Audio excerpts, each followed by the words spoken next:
Madame, Monsieur, bonsoir. Il est 19 h. Bienvenue dans votre édition de Rabat. Nous sommes ravis de vous accompagner durant les 2 prochaines heures. Dans un instant, un premier tour d'horizon de l'actualité de ce mercredi 28 juin, suivi du dossier. Ce soir, nous reviendrons sur le rapport national de suivi de la qualité des eaux de baignade. Ce rapport a été rendu public il y a quelques jours et selon les chiffres avancés, 97,9% de nos plages seraient conformes aux exigences réglementaires. Pour nous parler de ce rapport et des programmes nationaux visant à renforcer la protection du littoral, nous recevrons Mohamed El Bouch. Il est directeur du Laboratoire national des études et de surveillance de la pollution qui est rattaché au secrétariat d'État chargé du développement durable.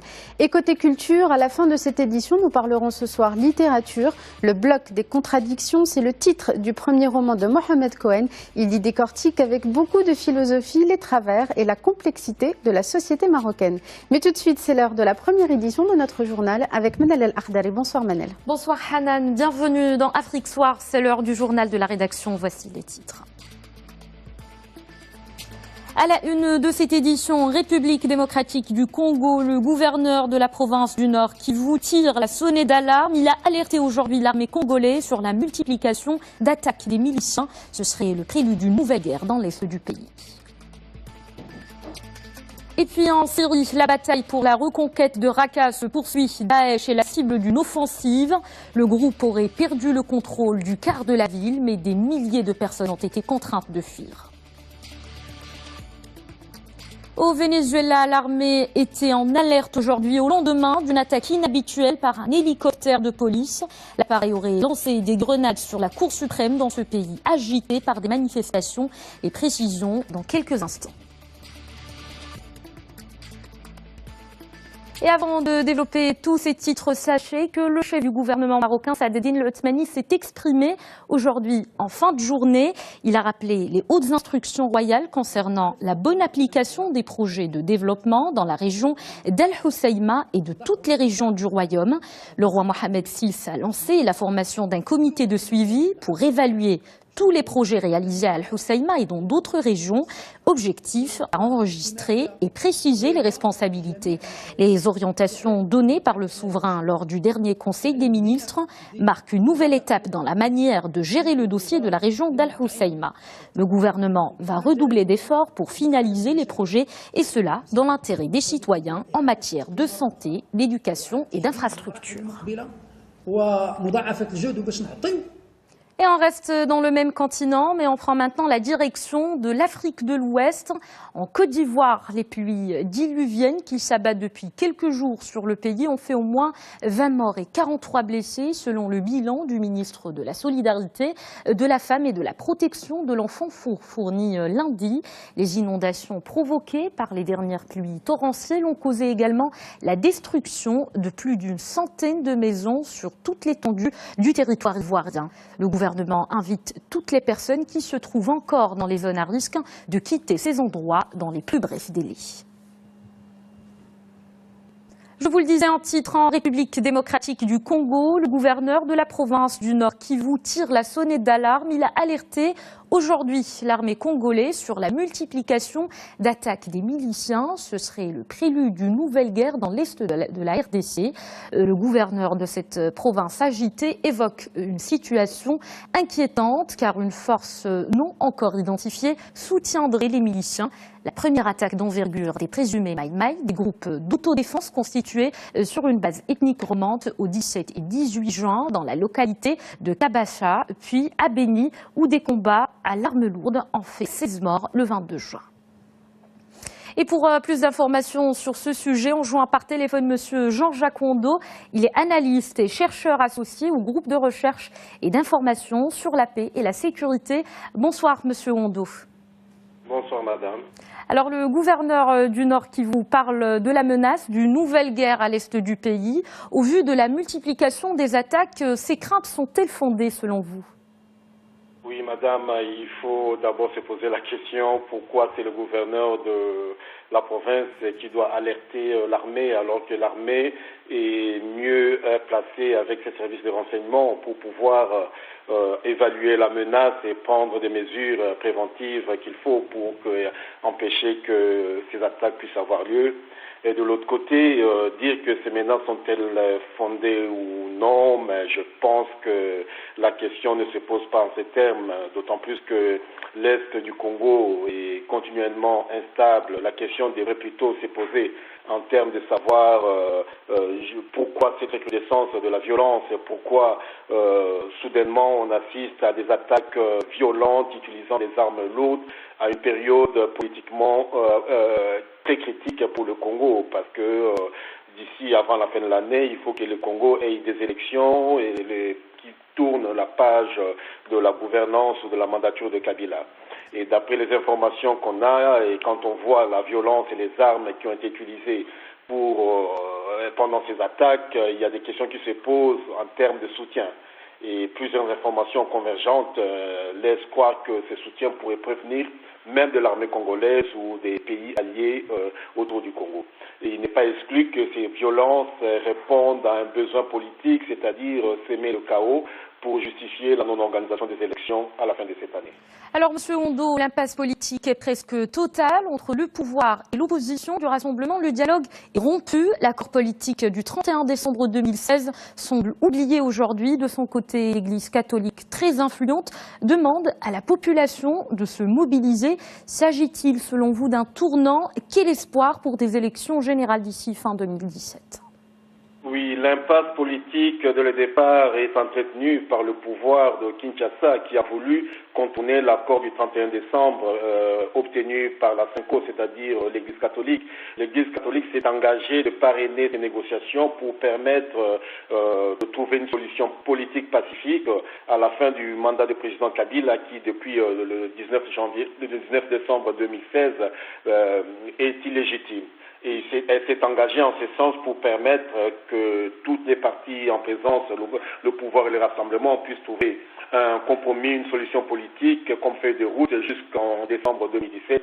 Malheureusement, par un subtil jeu d'intrigue et de débauchage politique, le président Kabila et son camp politique ont voulu contourner cet accord pour se donner son propre accord avec son propre arrangement politique. Dès lors, l'Église s'est sentie un peu roulée dans la farine. Et il est normal que pour une Église qui voulait se situer au milieu du village, comme on le dit souvent, puisse tirer la sonnette d'alarme en se référant plutôt à la population, en demandant à la population de se prendre en charge, parce que la population, jusqu'à preuve du contraire, reste le souverain primaire.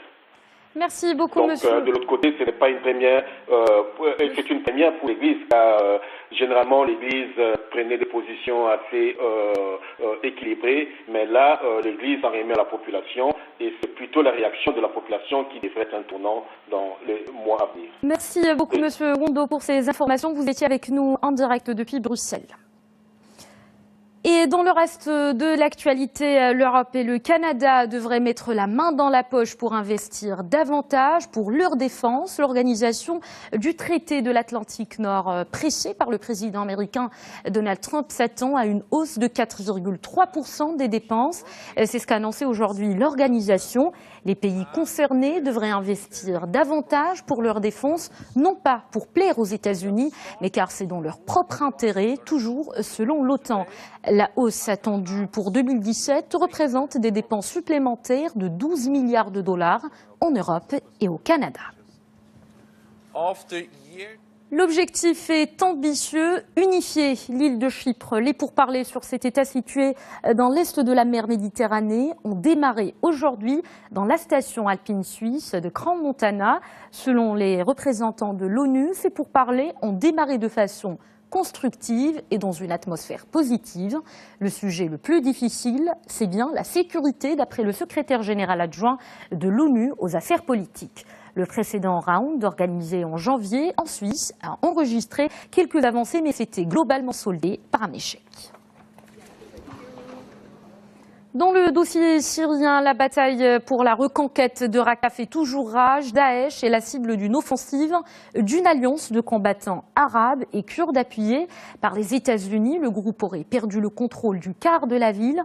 Mais triste conséquence de ces intenses combats, des milliers de personnes ont été contraintes de fuir. De leur côté, les ONG font face à un défi de taille pour venir au secours des civils de cette région isolée. Alison Fernandez.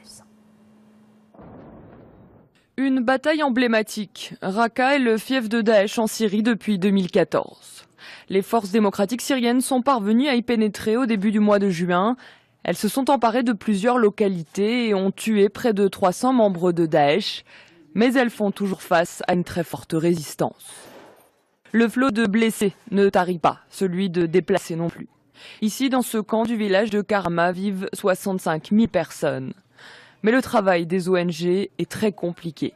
D'abord parce que c'est une région désertique et isolée, en bonne partie coupée du reste de la Syrie et des pays voisins, la Turquie et l'Irak. Ankara, qui considère les FDS comme un groupe terroriste, a fermé sa frontière au nord de Raqqa. La frontière avec l'Irak, elle, reste ouverte aux marchandises, mais dans la pratique, la circulation est limitée. L'ONU a pu larguer de l'aide sur la ville de Kamishli, à quelques 300 km de Raqqa, mais l'approvisionnement est très limité alors que les besoins sont immenses. Raqqa comptait 300 000 habitants, mais en 3 mois, 200 000 personnes auraient fui la ville et ses environs selon l'ONU. Elles s'entassent dans des camps sous-dimensionnés pour accueillir tous les réfugiés. Certains dorment à même le sol, sans matelas ni tente. Les acteurs humanitaires s'inquiètent aussi d'une situation sécuritaire très volatile, les civils étant menacés à la fois par les attaques de Daesh et les raids de la coalition internationale, qui aurait déjà causé la mort de plusieurs civils. Un autre foyer de tension, le Yémen. La guerre n'est pas la seule souffrance. L'épidémie de choléra frappe le pays de plein fouet. Elle a fait environ 1400 morts en 2 mois. L'Organisation mondiale de la santé se veut rassurante. Elle parle d'un relatif ralentissement avec un taux de mortalité qui baisse de moitié. Le point avec Alison Fernandez.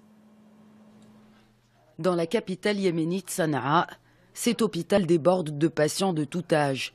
Ils sont déshydratés et souffrent pour la plupart du choléra, véritable épidémie qui ravage le pays. Elle a fait jusqu'ici au moins 1400 morts et plus de 200 000 cas suspects ont été enregistrés. Mais le taux de mortalité par la maladie a baissé. Nous ne pouvons pas affirmer que ça s'arrêtera dans une semaine ou 2. Il pourrait même y avoir 200 000 nouveaux cas, mais les efforts sont déployés pour réduire au maximum le taux de mortalité. Une mission délicate avec des infrastructures médicales et sanitaires effondrées, ravagées par 2 ans de combat. Côté société civile, on s'organise pour sensibiliser la population au risque de contamination.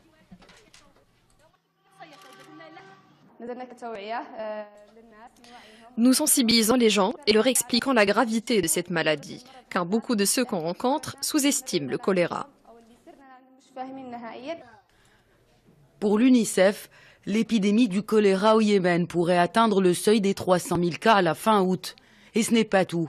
Depuis le début du conflit, 7 millions de Yéménites sont proches de la famine. Et selon l'ONU, la guerre au Yémen a fait jusque-là plus de 8000 victimes, principalement des civils.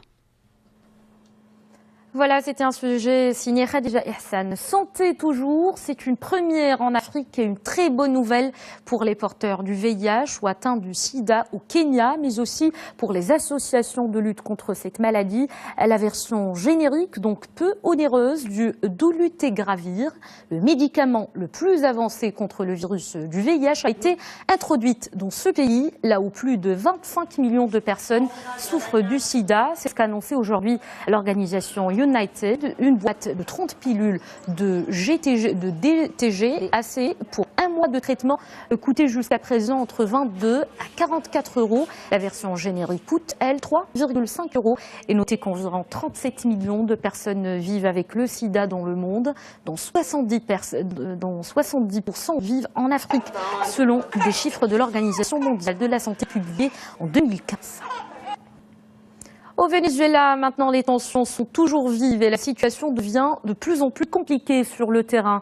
L'armée vénézuélienne était en alerte aujourd'hui au lendemain d'une attaque inhabituelle par un hélicoptère de police à Caracas, la capitale. Une attaque contre le siège de la Cour suprême. Le président Nicolás Maduro dénonce une attaque terroriste. Alison Fernandez pour les précisions.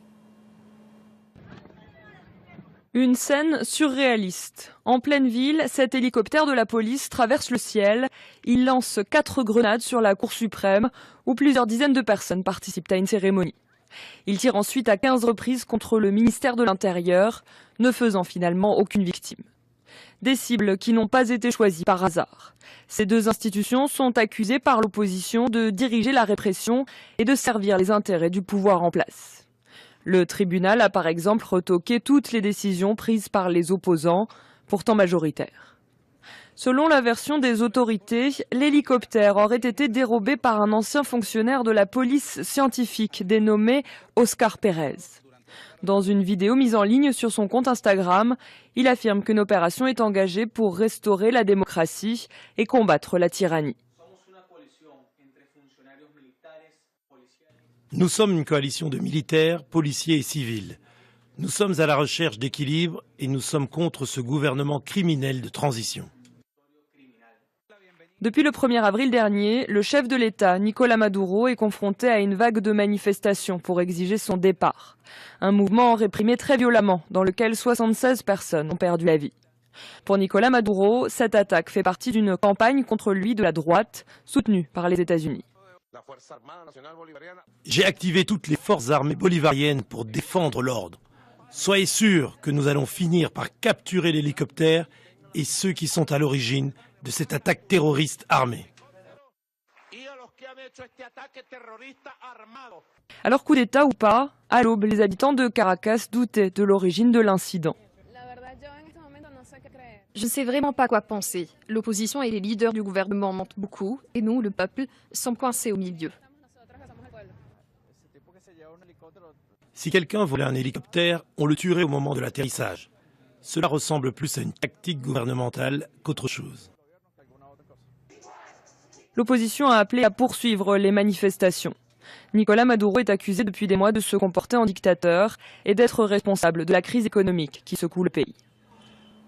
Si vous recevez des emails suspects dans votre boîte email, il vaut mieux les ignorer car il s'agit peut-être d'une cyberattaque. Un nouveau logiciel malveillant a plongé le web dans la tourmente. Une cyberattaque massive a frappé hier des entreprises du monde entier et les plus sophistiquées que le ransomware WannaCry de mai dernier selon Europol. La nouvelle vague d'attaques a démarré hier en Ukraine et en Russie. Elle a contaminé des milliers d'ordinateurs dans le monde entier, perturbant ainsi des infrastructures critiques et des multinationales. Retour au Maroc maintenant et on part à Kénitra sur hautes instructions du roi Mohamed VI, chef suprême et chef d'état-major, général des forces armées royales. Le prince Moulay Rachid a présidé aujourd'hui au Collège royal de l'enseignement militaire supérieur la cérémonie de sortie de la 17e promotion du cours supérieur de défense et de la 51e promotion du cours d'état-major. Le général de la brigade directeur du Collège royal de l'enseignement militaire supérieur a présenté devant le prince Moulay Rachid le bilan annuel des activités et a proclamé les résultats obtenus par les officiers stagiaires. Et dans l'enceinte de l'Union africaine, à Addis Abeba, une photo géante a été accrochée hier à l'un des murs. C'est celle de Feu le roi Hassan II. Elle a ainsi joint les autres photos des pères fondateurs de l'Organisation de l'Unité africaine, l'OUA, créée en 1963 dans la capitale éthiopienne. L'événement a eu lieu peu avant le début des travaux de la 34e session ordinaire du comité des représentants permanents de l'Union africaine, le COREP. C'est un hommage à Feu le roi Hassan II, un grand leader qui a marqué de son empreinte l'histoire contemporaine du Maroc et de l'Afrique et qui a su tourner le royaume vers l'avenir dès l'aube de l'indépendance. Fin de cette édition. Dans un instant, le JT de l'économie en compagnie d'Oumaïma Sbila. Je vous retrouve dans quelques minutes. Merci de rester avec nous.